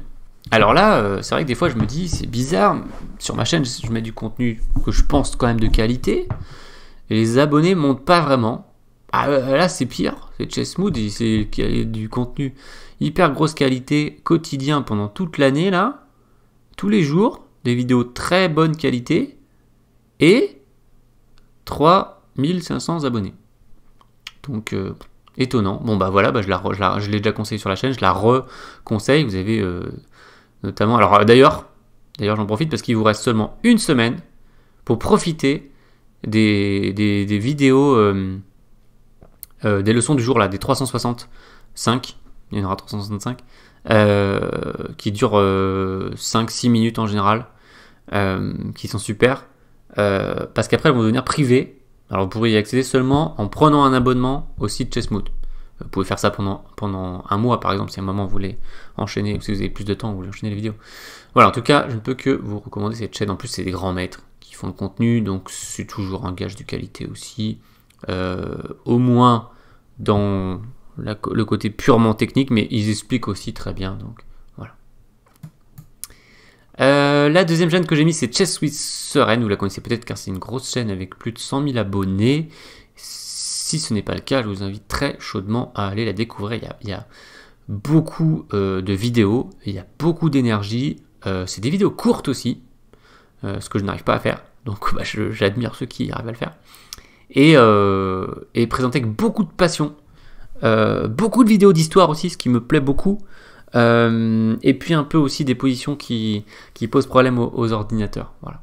Donc, Chess with Soren. Une chaîne que j'ai découvert très récemment, mais elle-même est très récente, c'est Levitov Chess World. En fait, il y a une chaîne Levitov qui est en russe. Là, c'est en russe, mais sous-titré anglais, en général. Donc, il faut bien activer les sous-titres, par contre, évidemment, avec l'icône de sous-titres. Et vous avez du super contenu. Alors là, vous voyez le championnat du monde 2021, mais il y a beaucoup de vidéos qui sont publiées. Et c'est de la grosse qualité, quoi. Donc déjà, enfin, on connaît les échecs soviétiques. Donc là, c'est école russe. Alors la chaîne en russe a 43 000 abonnés, je vois. Celle-ci, elle est arrivée il n'y a pas très longtemps. Et vous avez plein de contenu. Là, par exemple, il y a... le 25 décembre, une première avec Garry Kasparov. Enfin, 24 heures dans la vie de Garry Kasparov. Donc, je sais pas trop ce qu'il y a à l'intérieur, mais ça peut être sympa. Et il y a souvent Kramnik qui est invité. Voilà, beaucoup de très forts joueurs invités. Il y a des interviews, il y a des anecdotes. Franchement, c'est du super contenu. Voilà. Et puis, on termine avec Chessbase India. Bon, là, pour le coup... C'est une chaîne énorme avec 800 000 abonnés. Donc Sagarcha qui fait du bon boulot depuis longtemps. Alors, tout n'est pas voilà, forcément de votre goût, mais il y a beaucoup de bonne qualité quand même sur la chaîne. Vous avez un peu de toutes sortes de choses. Et donc si vous parlez anglais, c'est quand même toujours une référence, cette chaîne. Et en bonus, j'ai mis Daniel Naroditsky avec une photo sympa avec Kasparov là-haut, justement, puisqu'on parle du loup. Et lui, il fait souvent des séries pour expliquer...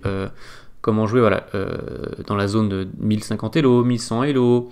Il faisait des speedruns aussi, il montait son classement et il explique surtout très bien. Voilà, donc voilà ma chaîne bonus. Et on enchaîne avec une photo. Hop.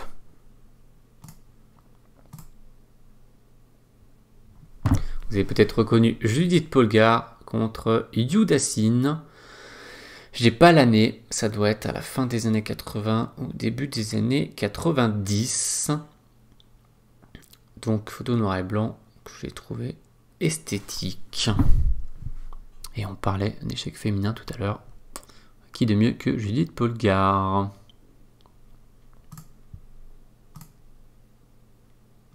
Poursuivons. On se rapproche de la fin de ces tops de l'année 2021. puisqu'on arrive aux publications papier. Alors, j'ai mis une petite liste de 7 publications, 7 types de publications, et donc on y va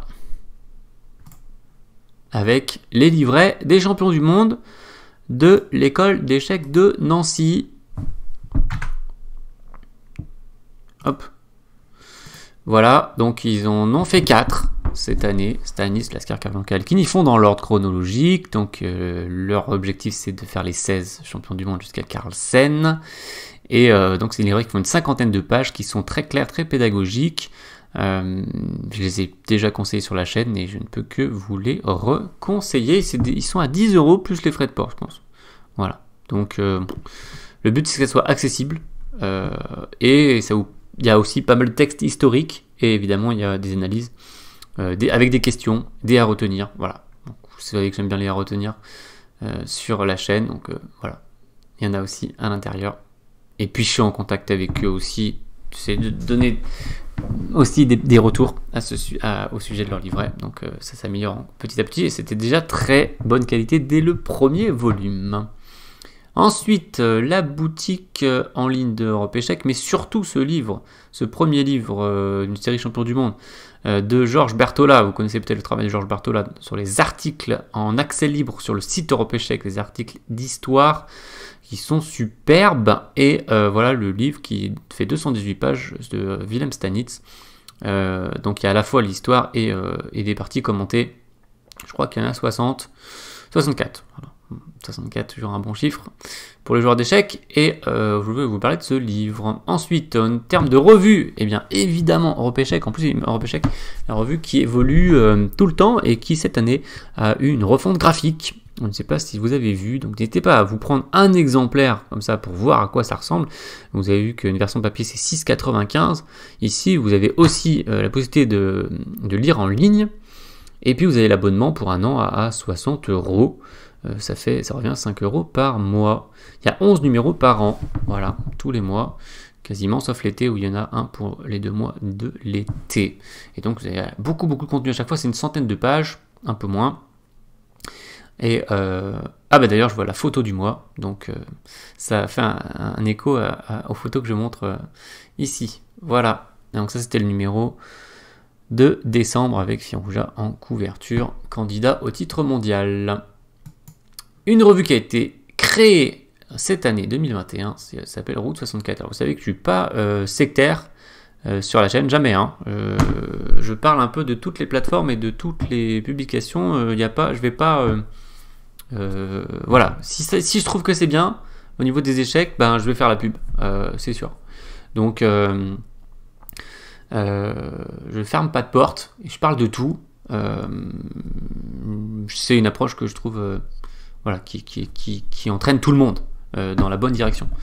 Et puis les échecs, on n'est pas non plus un gros domaine, donc autant s'aider les uns les autres que de faire le contraire.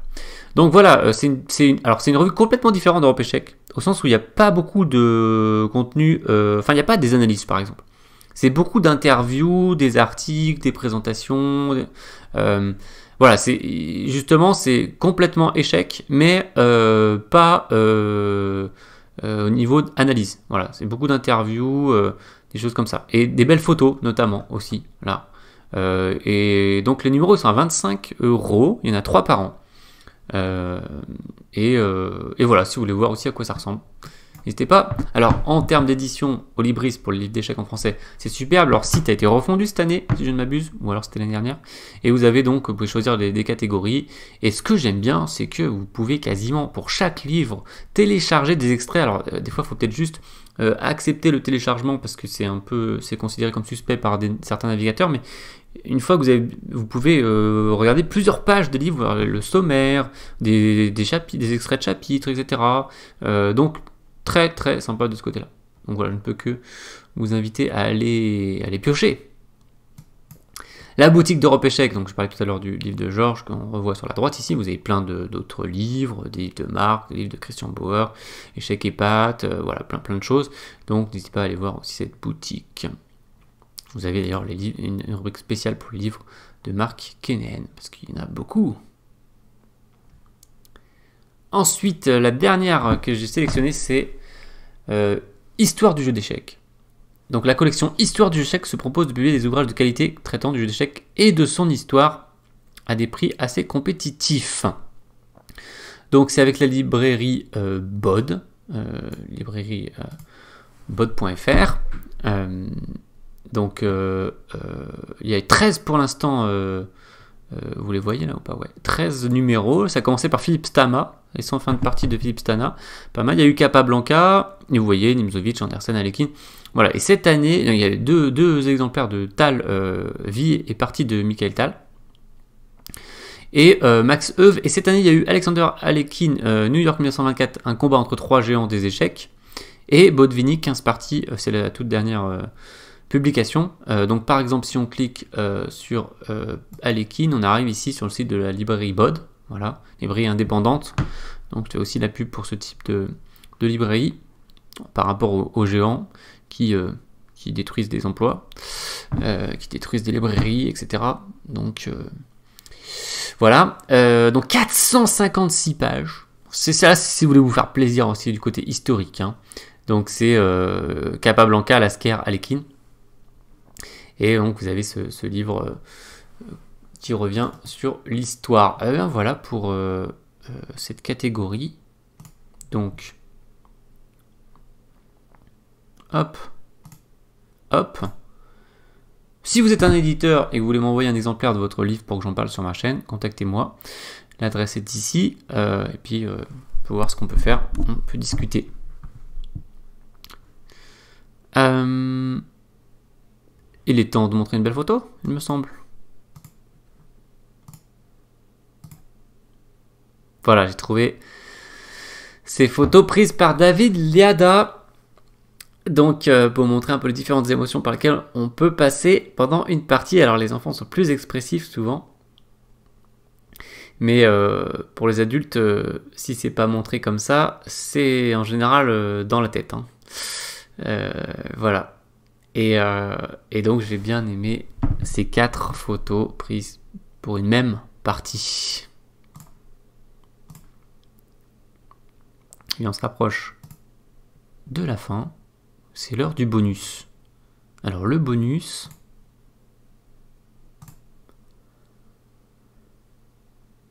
le magazine Scholar's Mate, que j'ai redécouvert. Je l'avais un peu perdu de vue.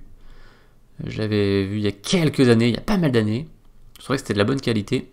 Et en fait, à l'occasion du début de l'année 2021, je pense vers le mois de mars, je suis retombé dessus, je me suis rendu compte qu'on pouvait les télécharger en ligne, les numéros 99 à 150.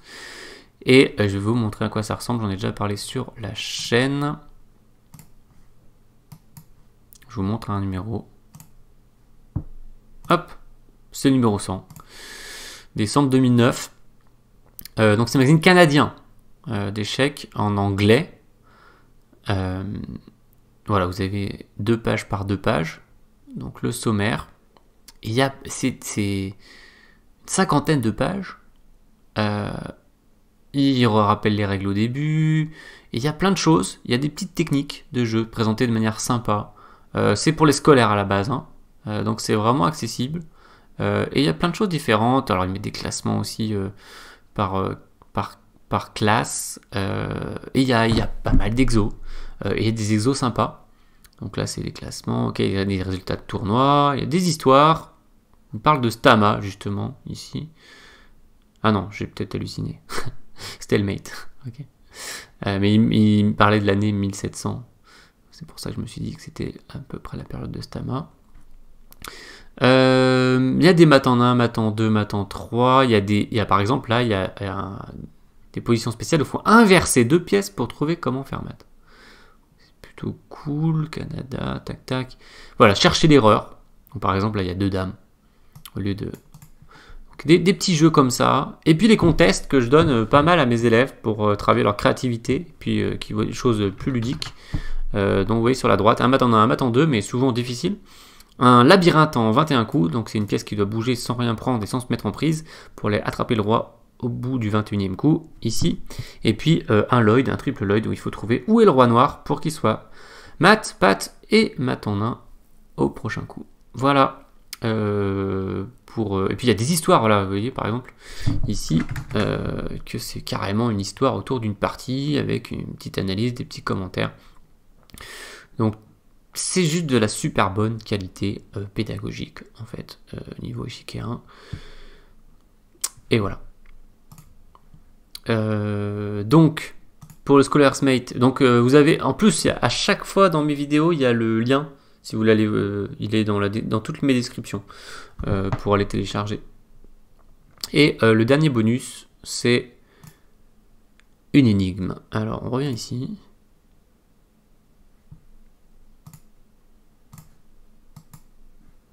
Hop. Ah oui, ça c'était la partie, carrément, de Hugo contre Kamran Shirazi. Où il avait pris 2 pièces pour la tour et il a fini par gagner cette finale en faisant échec, échec, promotion et fourchette. Alors cette énigme, petite énigme pour vous si vous voulez chercher pendant les vacances là par exemple.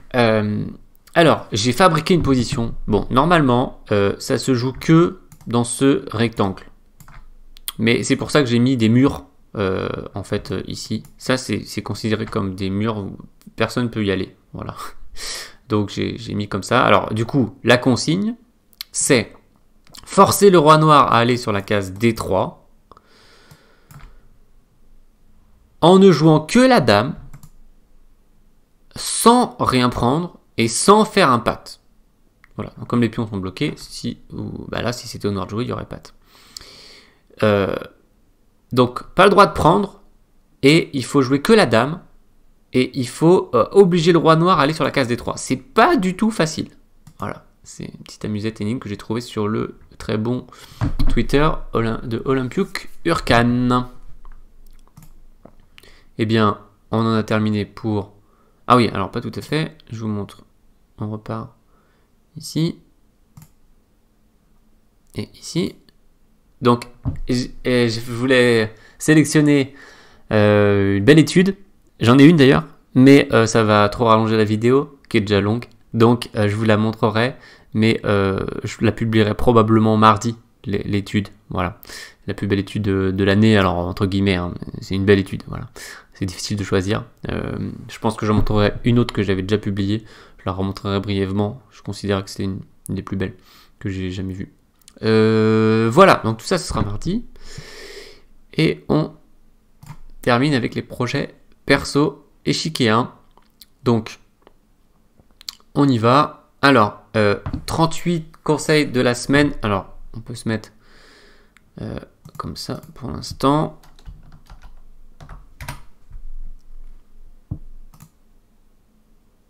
Voilà, pour se concentrer sans une grosse flèche rouge sur l'écran. Alors, les 38 conseils de la semaine, la page des champions du monde. Je vais montrer tout ça rapidement sur l'écran. Pour finir, c'est la conclusion quasiment de cette vidéo. Donc, les conseils de la semaine, il y en a eu 38 cette année. J'ai commencé ça mi-janvier, fin janvier. J'ai fait quelques pauses pendant les vacances, notamment les vacances estivales. Aussi parfois pendant certaines petites vacances. Et ça arrive quand même à 38. Donc je trouve que c'est pas mal. Et j'aime plutôt bien dans l'ensemble. Alors au début j'étais parti sur des vidéos vraiment plus courtes de 14 minutes, 12 minutes. Après j'ai commencé à me laisser emporter vers 20 minutes. Et puis alors des fois il y a eu des vidéos qu'on peut considérer hors série de 1 heure, 45 minutes. En général c'est 20 je pense la moyenne à peu près. Un peu plus que 20 certainement parce qu'à un moment j'ai fait des 45 minutes. Mais si on enlève les plus de 40 minutes, la moyenne doit être pas très loin de 20. Voilà, bon, maintenant je suis plus sur un format 20. Si on regarde les dernières, il y a du 20, 25, 47, 53, 19. Voilà, bon. En tout cas, je vais reprendre ça en janvier. Un objectif, c'est d'aller à 64. Donc, il en reste 26. Il y en a déjà 38 qui ont été publiés. Donc, ça, c'est bien. Vous avez la playlist. Hein, ça, c'est la playlist. Donc, elle est aussi accessible directement par l'accueil de ma chaîne. Playlist, le conseil de la semaine. Ou même peut-être carrément sur l'accueil. La page champion du monde, voilà, que j'ai créée cette année 2021 avec tous les championnats du monde. les officieux d'abord, la liste des championnats du monde, je fais une parenthèse sur les championnats du monde feed, et puis après c'est parti, et pour chaque championnat du monde, vous avez bien ici sur l'écran, voilà, j'avais présenté tout ça, les 132 ans de championnat du monde de Stanislas Carlsen, dans une vidéo que je vous remets là-haut, et donc à chaque fois on peut cliquer sur les parties, il y a aussi tout dans une study, toutes les parties, la page Chess Game dédiée, et puis on peut tomber sur les Wikipédia des joueurs en cliquant. Je vais rajouter les photos dans un deuxième temps, et prochain objectif, voir toutes les parties, il y en a presque 1000, j'ai dû en voir 200 à peu près pour l'instant, ça prend un peu de temps. Voilà, on avance vite fait, et puis on va arriver au dernier championnat du monde qui a eu lieu en 2021, que j'ai mis à jour, Carlsen Nepomniachtchi. Voilà pour cette page. On enchaîne avec la page de ressources, thème, conseils et ressources que j'ai faite, qu'on est assez grande page. Voilà le sommaire. Je ne vais pas la défiler, j'en avais aussi parlé dans une vidéo que je vous remets là-haut. Alors, dans les autres projets, donc si je remets... Est-ce que par hasard j'ai pas oublié la photo? Ça c'est possible, donc vous aurez plein de photos juste après.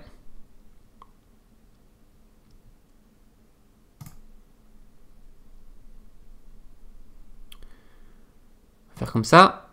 Donc les 38 conseils de la semaine, la page de championnat, la page thème et conseils, les projets avec Europe Échec, la rubrique de finale dans la revue, les vidéos flashback, c'est la vidéo que je voulais vous montrer, la page plutôt, voilà. C'est pour les abonnés, mais il y en a quelques-unes qui sont accessibles aux non-abonnés. La dernière, c'est Stanislas Carter d'ailleurs. Et souvent des championnats du monde, mais aussi ça peut être des joueurs. Ça, voilà, il y en a une sur Miles, il y a sur les Immortels, la Van de Göteborg, Sofia Polgar, etc. Celle qui est accessible pour les abonnés depuis pas mal de temps, c'est Linares 94, qui était un super tournoi. Le suivi des championnats du monde. 2020, du championnat du monde 2021 avec des débriefs et le coup du jour à chaque fois, ça c'était à noter dans mon année 2021 dans mes projets. Voilà, les commentaires avec Vassili Ivanchuk, c'était super, pendant une vidéo, une diffusion Europe Échec. Les premières pierres d'un gros projet qui arrivera peut-être en 2022 au printemps, dont je vous reparlerai s'il se concrétise. Et d'autres projets en devenir avec la plateforme Samatsa de Samuel que je vais vous montrer. Hop, vous l'avez, voilà. Donc, pas mal de choses sur cette plateforme que je vous invite à aller découvrir, et notamment des cours de groupe qui vont arriver, qui sont déjà programmé à partir de janvier. C'est 3 mois de cours en 24 fois 1 heure, à un prix de 99 €, donc pas cher. Et c'est 10 fois moins cher que des cours particuliers. Et donc vous pouvez aller découvrir tout ça. Vous avez la plateforme avec les cours, et vous avez aussi des analyses. Vous pouvez demander des analyses de vos parties par des professeurs. Donc vous avez la liste tout en bas. Voilà pour cette plateforme que je vous invite à aller découvrir. Alors, pour conclure, ces projets perso. Donc d'autres projets qui vont arriver, peut-être des nouveautés de publication, certainement des nouveautés de publication vidéo à partir de janvier. En bonus, moi j'ai mis avoir contribué au travail de Van der Eijden en achetant sa base de 94 000 études, je crois 50 €, et avoir contribué à acheter les tweaks de Mark Crozer, donc c'est les The Week in Chess, et c'est fait depuis 1994, et donc j'ai acheté la base depuis 1994, il y a plus de 3 millions de parties, donc c'est à 30 € ou 30 livres, voilà. Bon. Il faut contribuer, voilà, aux créateurs, il faut remercier les créateurs qui travaillent d'arrache-pied. Voilà, c'en est deux, hein, voilà, la base d'études et les tweaks, c'est un travail énorme les deux, donc moi je voulais contribuer à ces deux créateurs cette année, donc ça, j'en suis satisfait. Donc, ne m'oubliez pas dans les créateurs, voilà, c'est ce que je vais remettre. Voilà, donc dans toutes mes vidéos, vous avez en dessous dans la description un soutenir la chaîne. Et puis vous avez différentes façons de soutenir la chaîne qui apparaissent dans l'écran de fin. J'espère que vous ne partez pas trop vite des vidéos. Sur l'écran de fin, vous avez comment soutenir la chaîne, notamment déjà tout simplement en mettant des pouces bleus, en partageant, en commentant. Et puis aussi vous pouvez commander des masterclass ou faire directement un tip. Voilà, et en plus votre nom apparaîtra sur l'écran de fin si vous faites un tip. Et vous pouvez même avoir des contreparties en échange des tips. Vous pouvez décider si vous une contrepartie ou pas. Et voilà, donc si vous appréciez tout ce contenu que j'ai produit en 2021, au moins une vidéo par semaine en moyenne, avec le championnat du monde notamment, et ça fait une soixantaine de vidéos, j'ai pas compté, mais voilà. Il y avait les études aussi, donc c'est sûr que ça fait plus de 60 vidéos, ça fait peut-être dans les 80 vidéos, 70-80 vidéos, voilà, cette année, donc n'hésitez pas à soutenir la chaîne. Alors les photos, on a un peu mis de côté, donc maintenant il reste quelques belles photos pour vous, pour conclure. Donc nous avons Bronstein Botvinnik 1951, ça se joue à Moscou, dans une salle célèbre, et vous voyez à quoi ça ressemblait les championnats du monde en 1951, avec le grand tableau pour montrer la position, pour la voir de loin. Pour conclure, 3 photos, dont 2 du Twitter Impact Coaching. C'est à New York, je pense. Et ils ont dit, on va jouer quel que soit le temps, qu'il pleuve ou qu'il neige. Enfin, on dit ça en français. En anglais, c'est rain or shine, je pense. C'est un pluie ou soleil. Peut-être c'est l'expression anglaise ou américaine. Pluie ou soleil, on va jouer aux échecs, et en français on dirait plutôt qu'il vente ou qu'il neige, je pense, qu'il vente ou qu'il neige, plutôt que vente plutôt que pleuve. Et donc il y a celle-ci, il y a la suivante, voilà, avec la neige, qui est assez récente, je pense, enfin je sais plus si elle date de l'année dernière ou pas. En tout cas, je trouve ça vraiment sympa et cool. Et puis la dernière photo, c'est cette photo où j'aime beaucoup la luminosité de ce pion, de ce simple pion. Voilà. Voilà pour ces belles photos, j'espère qu'elles vous ont plu. Hop. Et donc, on peut basculer peut-être comme ceci. Hop. Pour ces tops de l'année. Ah, on n'a pas terminé. Tac. Parce que maintenant, c'est à vous, éventuellement, de partager vos coups de cœur de cette année 2021. Peut-être un coup, une partie, un livre, une chaîne, une photo ou d'autres choses.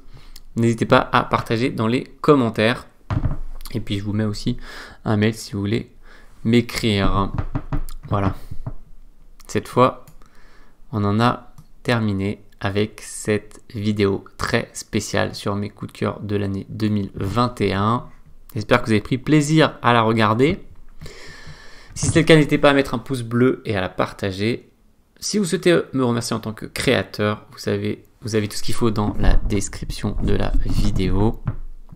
Profitez des derniers jours de l'année 2021. Prenez soin de vous et de vos proches. Et on se retrouve très bientôt, bien sûr, pour de nouvelles aventures échiquiennes. Ciao, ciao!